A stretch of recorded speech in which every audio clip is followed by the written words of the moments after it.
Hello, this is Tony Speaks, and this is my lovely wife, Kim.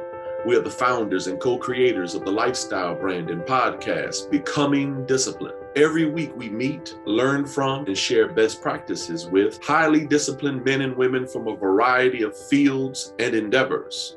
Follow us on our journey. As a public school teacher, Rachel Levy keeps in mind that every student of hers is someone's child, and every student is worthy of respect and dignity. She cares about her students and their learning unconditionally. She keeps in mind that she serves the public and that she is tasked with the sacred responsibility of educating the children of the public. And that encapsulates her approach to public service. Rachel is the proud daughter of two civil rights lawyers. She was born with this sense of sacred responsibility. Rachel was raised to be civically engaged and to be a contributor.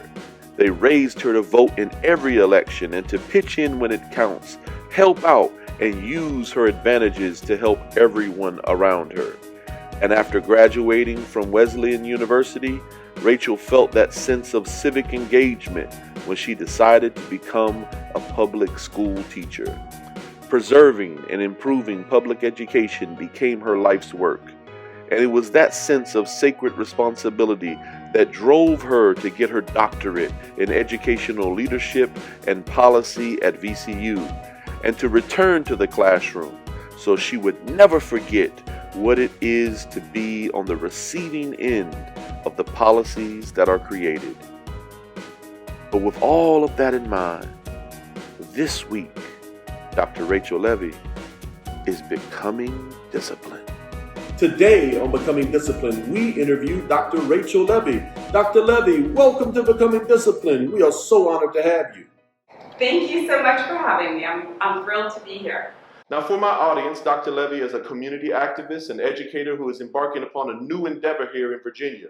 But Dr. Levy, before we hear about your current endeavors, it would benefit our audience to understand your context. Where did you grow up? I grew up in Washington, D.C., in the city, in a little neighborhood called Burley. Okay. Now, what was your childhood like? Would you call it conventional, unconventional? I mean, in some ways for a kid who grew up in the 70s and 80s, it was conventional. I was very independent. I took the Metro bus by myself frequently. My sister and I and our friends would walk places on our own and explore the neighborhood. I would say it was unconventional in some ways, but I didn't know it was unconventional until I got older. In that, so I grew up, as I said, in DC. My parents were civil rights lawyers. My father for the government. He worked for the Department of Health, Education, and Welfare until it got split up. And my mother worked mostly in private practice. And they sent us to DC public schools. And my neighborhood was majority white, but the schools that I went to were majority Black and other people of color. And most of my teachers, my principals, my counselors, the superintendent, and then like the city council people, school board members, they were almost all Black. And I thought that's the way the world was for a long time. And, it took me slowly over time. You do pick up on things when you leave DC and go to other places, right? Even if just to the suburbs. But it took me until actually living here to really realize that that's not the way the world is. So, it made me less racist, but it made me more naive about racial justice in progress. That's powerful. That's powerful. Now, when you were a child, since this podcast kind of focuses on discipline, was there someone who inspired you as a young child with their level of discipline? I'll just say my parents. My mother had a PhD in linguistics, which she got before I was born. I think before she met my father when he was in law school at the University of Michigan and she was in graduate school. And then when she moved to DC, she watched what my father was doing and got really interested. And she had always been an activist herself. And she decided, hey, I want to do that too. So she started law school actually when I was born. I was born in July, and she started law school that August or September. Wow. And she is very good at staying completely focused on whatever it is that she's engaged in or interested in. And I'd say my father was disciplined in terms of like his taking care of himself, his health and his diet, and his care for his children, and also his responsibility, his sense of responsibility, like always, keeping the same job and sticking it out sometimes when it wasn't, the best situation. So I'd say my parents taught me a lot about discipline. That's good. That is good. That is good. When did you fall in love with political science or civics? It wasn't until I was older. So when my parents were very civically and politically active.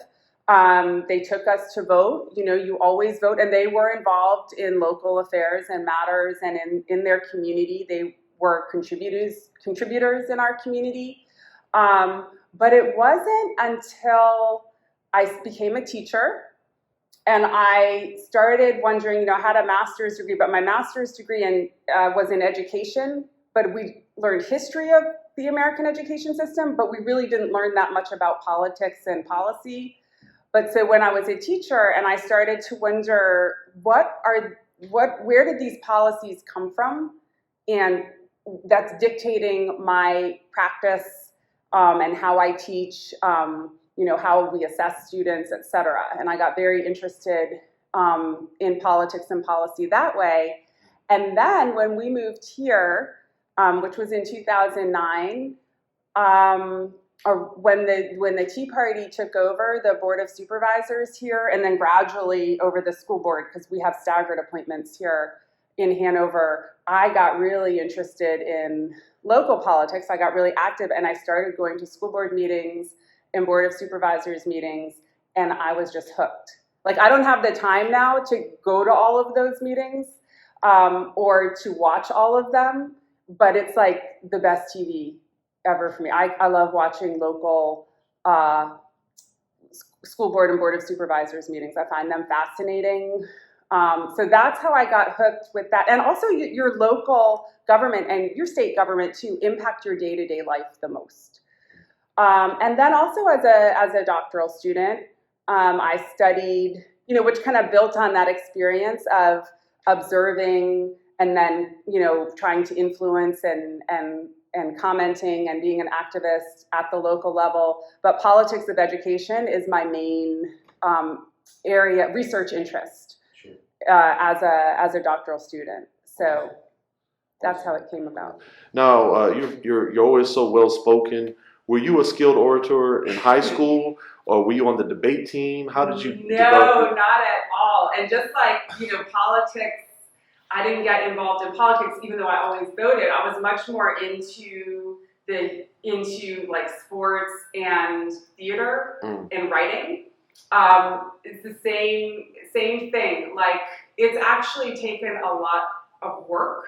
I'm flattered that you say I'm a good speaker, because it's taken an incredible amount of work for me. Sure. To do that. Writing came much more easily to me. I would say, though, having the theater training and experiences I did as a child and growing up helped.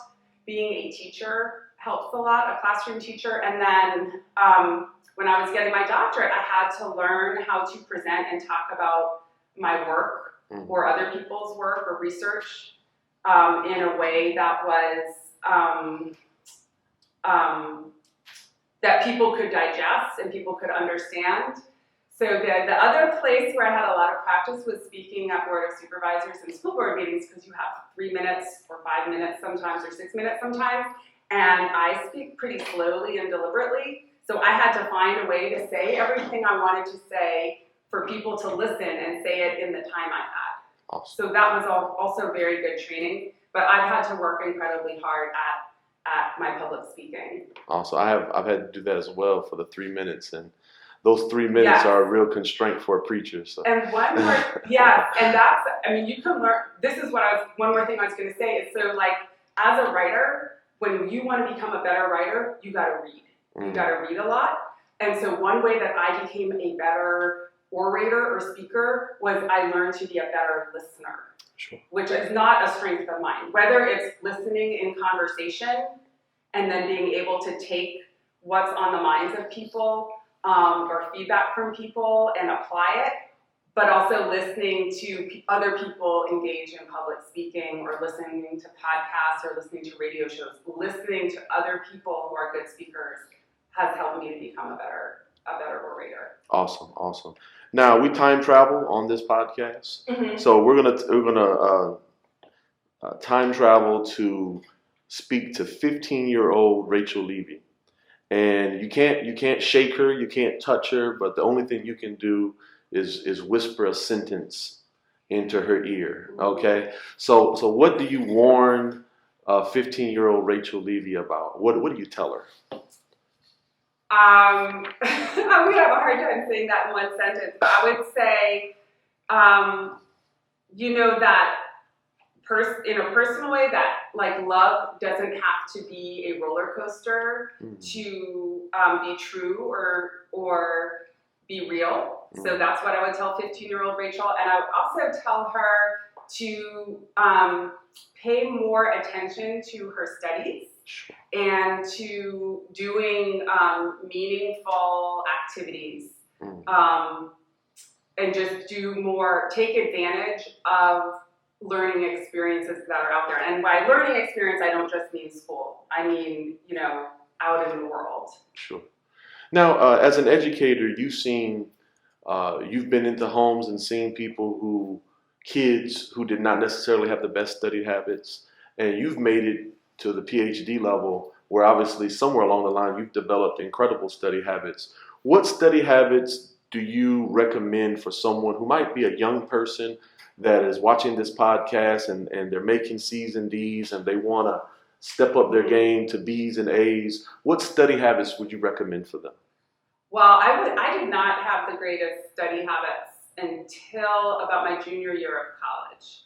And because my junior year of college I spent in France, and I was taking all my classes, or most of them, at the French University. And so everything I was reading and writing and discussing in class was in French.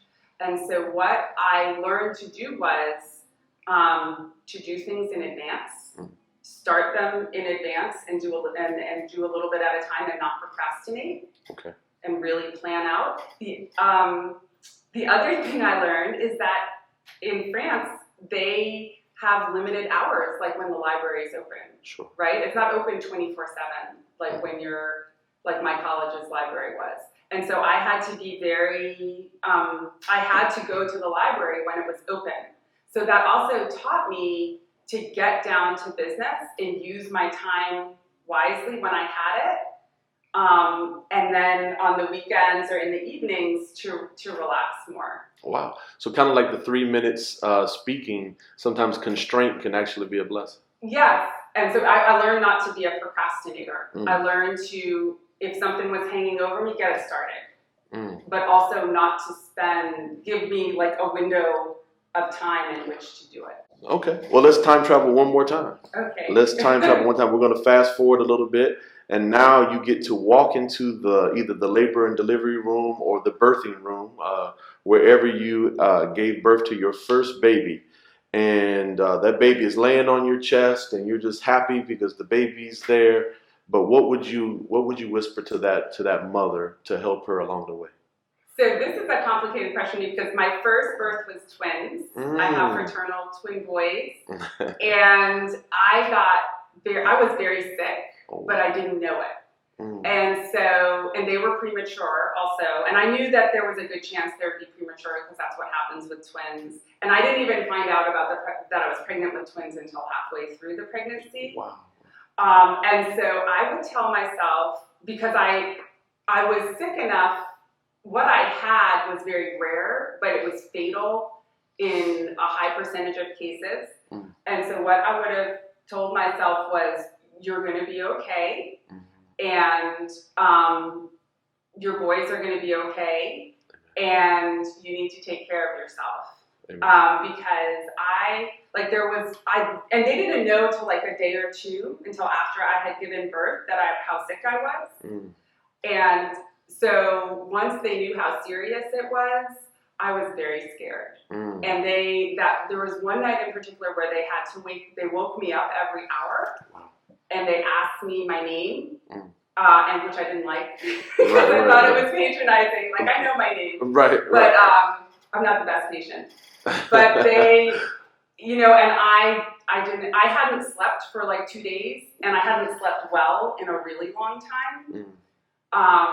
So I was afraid to go to sleep because I thought I might not wake up. Wow. And so I told God that if you let me live through this, and you let me be a mother to these boys, I will be the best mother I can. I won't be absent, and I will take the best care of them that I can. Which meant like I had a great bond with them, and that I really appreciated the opportunity to be a mother. Sure. But it also meant that I had this unaddressed trauma that I didn't deal with. Sure. And that there were times when they would have been okay with like less feeding, or they would have been okay with more crying. Sure. But I had this sense of responsibility that was, and of, having this sacred role as a mother that I had a hard time shaking. So I would tell myself, take care of yourself, and everyone's going to be okay. Yeah, we went through something similar, but it was on the front side of having the baby, and we celebrated 20 years of marriage before our first child because of misdiagnoses and illnesses and things like that. So we kind of understand. We understand that. Now, what disciplines do you recommend for educators? Okay, I have a long list of these. Let's see if I can remember. First of all, if you put in a lot of work and time your first and second years, it will pay off later. You won't have much of a life, but it will pay off later. Second of all, always have a plan, and always communicate to your students that you have a plan. Treat your students as if they have agency. Be vulnerable to your students. Apologize when you need to. And I would say, if you're going to assign something, make sure you at least look at it or give them some credit for it. You don't want students to feel that you're giving them stuff to do and it's just going in some hole somewhere and not coming out. It's very hard to give every piece of work, every project, every assessment, every classwork assignment, in-depth feedback. That's not realistic, especially when you have like upwards of 150 students, which a lot of secondary teachers like me have, or if you're an elementary school teacher and you're doing all this planning for 5 different subjects. But let the students know that you are they're not working for nothing. That you are paying attention to what they're doing, and you do care about their work. Sure. So that's another thing. And then forgive yourself. Forgive yourself. One last thing with discipline, I said treat students with respect and respect their agency, but also nobody makes you more emotional or can make you angry like your own children, right? That's right. So there are things that can happen that I'm like, if that were my children, I'd be livid, but these are my students. But still, it's a very intimate, special relationship between students and teachers, and sometimes things are going to happen that are going to make you feel emotional or make you feel angry. In those moments, you don't have to address whatever it is in the moment. You can tell yourself and tell the student, I don't really like what just happened, but I need some time to sit with it, and then we're going to revisit it later. It's much better to do that than to act rashly and do something that will damage your relationship with the student. I would have loved you as a teacher, just so you know that. I hope so. With your exhausting schedule, how do you find the time for both fitness and health? That is tough.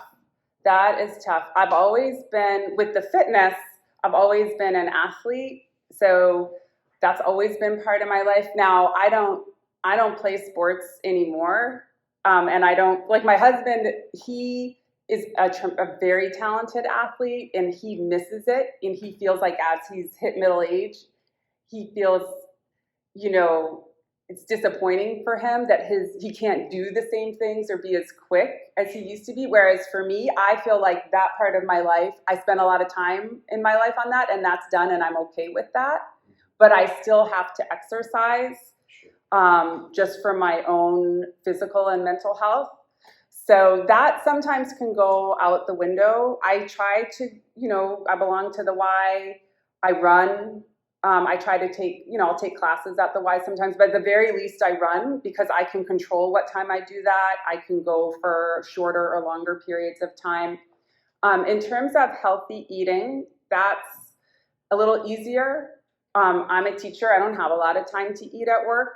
And so I try to pack, I know whatever I pack is, and also we can't go out somewhere, especially where I teach, it's in a rural area. So I try to pack healthy things because then that's what I have. And also I can't, as I've gotten older, I love eating and I can't eat as much as I used to. Right. So I try to make whatever I eat count in terms of being healthy and also tasty. And then another piece of it is sleep. Sleep is very important, and that's another challenging piece of this. The summer is okay because I'm just working full time on the campaign, but during the school year, it's tough.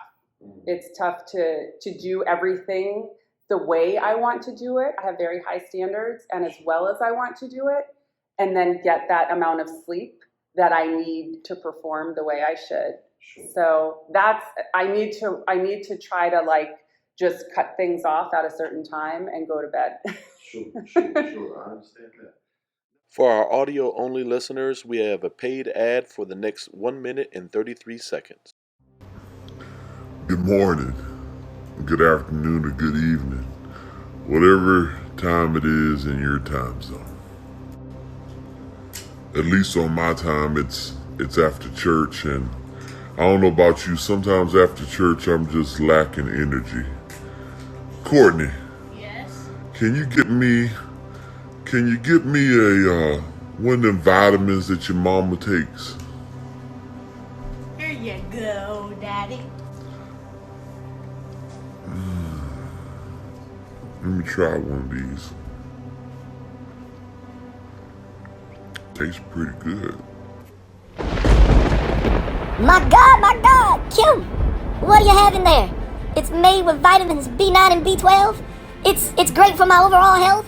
It's made with pectin, a unique fiber in fruit peels. It's simple and delicious. Kim, did you know that more people search apple cider vinegar in the U.S. than tea? Google has 15,000 people searching that word every day in the U.S. alone. Kim, how can more people get this gummy? If you want to support the podcast, or if you're looking to improve your health, you can order these gummies at https://go.goli.com/becoming disciplined. Don't forget to use our promo code Becoming Disciplined. What impact has your faith had upon your commitment to civics and community? So, Judaism I would say Judaism is a democratic religion, right? The God that I know through Judaism is not a dictator. God does not tell you what to do. God gives you the tools to do, if that makes sense, and facilities to do things. And so you are responsible for what you do, ultimately, not God. You are responsible for your actions. Also, I would say that, so I am white and I am a person of privilege, but being a Jewish person, I am also a religious minority. And there are many times when I am one of the only or the only Jewish person in the room or in a social gathering or whatever. And so I try to be gracious and give people the benefit of the doubt in terms of how I interact with people and try to educate people. And then on the other hand, when I am part of a dominant group, I try to remember what that's like to be in the minority, how that feels, how to be inclusive, or, you know, how would I feel if that were me? So I would say that's how my faith influences me in a small way about civics and community. I did speak at my synagogue several weeks ago. There was a recording of it, which I could share with you, where I talked a lot about my faith in Judaism and how that influenced me to be involved civically. Awesome. Let me explain the context to this question. I'm a Christian, but I've just started to follow many of the Hebrew holy days. How has observing the holy days shaped your life? So Judaism, you know, as you can imagine, Jewish holidays are not part of mainstream American holidays. And in fact, even Hanukkah, the most well-known holiday, is not one of the most important holidays. So I would say you have to choose to observe Jewish holidays. It's not easy. So you have to make a commitment and be deliberate about it. Most, if not all, Jewish holidays are not materialistic. So that's been kind of a contrast. And then the other thing is, I am not good at just following rituals to follow them. Right. And again, remember I said Judaism is a democratic religion, or I experience it as such. And you are supposed to question everything in Judaism. Like, you even question the existence of God. So, and at least in Reform Judaism, it's not what you believe that's important, it's how you act. Your actions speak louder than your beliefs. So, so I have a hard time just going along with rituals and holidays to go along with them. I'm a family person, and I will do, you know, what's needed to be done, or I'll do what the community wants, or, you know, what my grandparents want when they were still living. But I'm not one to just blindly follow things. And so with Jewish holidays, I've made efforts to make sure that they're meaningful to me. You know, so take what is this holiday is about, and how can I make it meaningful to me, which might not be the conventional or traditional thing that is done. What is your favorite memory from the holy days? Passover Seders. I love Passover Seders. Passover is a holiday that is mostly celebrated in the home and with family and friends. And again, you know, you can follow the Haggadah, you know, the ceremony, or people write their own. But I love the food, and I love the ritual, and I love being with my family. Amen. Now, what book outside the Torah do you recommend that has helped you the most upon your life journey? So I will say that the Torah is one of many Jewish books, but I am not, the way we put it is in Jewish culture is learned. I am not a learned, I'm very educated, but I'm not learned in terms of Jewish texts. Sure. But coincidentally enough, I would say the book that's had the most impact on me is a book called Man's Search for Meaning by Viktor Frankl. Yes. You've heard of it? Very powerful. Yes, he was, I think, some kind of psychotherapist or psychologist, but I would also say he sounds like a philosopher, and he was a Holocaust survivor, and he talks about how even in the darkest, most difficult times and moments, you can find meaning. Now, he's not saying, you know, pick yourself up by your bootstraps and anyone, you know, he's not talking about justice. He's not saying we don't need justice. But he talks, it's more about coping and finding meaning in your life. And even in the darkest of times, you can find meaning and you can make connections with people. So I would say that book had a huge influence on me. I thought it was powerful. He would think about his students, teaching his students while yes. he was being tortured, to get his mind off of the torture. Yes. At Becoming Disciplined, we examine discipline or organization in the following areas: spirituality, mental discipline, physical discipline, emotional intelligence, financial discipline, time management, home, and data organization. Which of these do you consider your strongest points? Which are your weakest? And what is an area that you could use some work on? Probably home and data organization are my strongest. I'm very organized, mental discipline as well. I would say spirituality is my weakest. I do not pay enough attention to whether it's, like I said, taking the time to meaningfully observe holidays or meditating. All of that has been recommended to me, or even like yoga, things like that. I have the hardest time with that. I have the hardest time with slowing down and examining and experiencing my own spirituality. Okay. All right. Now, what's the plan then? Is there a plan? Well, it's kind of hard. It's kind of hard right now, given everything I'm doing. I did start taking yoga classes a while back. That kind of stopped during the pandemic. I did some online, but I like doing them with other people in a class. And I try to go, again, like my synagogue, we just started going face-to-face again. I try to go to at least one service or event a month with or at my synagogue. Okay. So that's another goal that I had, but that is definitely, I don't take enough time for that aspect of my life. As a mother, what advice do you have for young professional moms who are balancing work and home responsibilities? So I would say, if you can, try to, and we can't always do this. I didn't plan to have 2 babies at once the first time. Try to plan, when you're going to have a child, and try to make sure whoever your parenting partner is, that you're on the same page and that you can work well together and that they will support you. Now, they're single parents. My sister is a single mom, but she kind of made sure like my parents could help her a certain amount.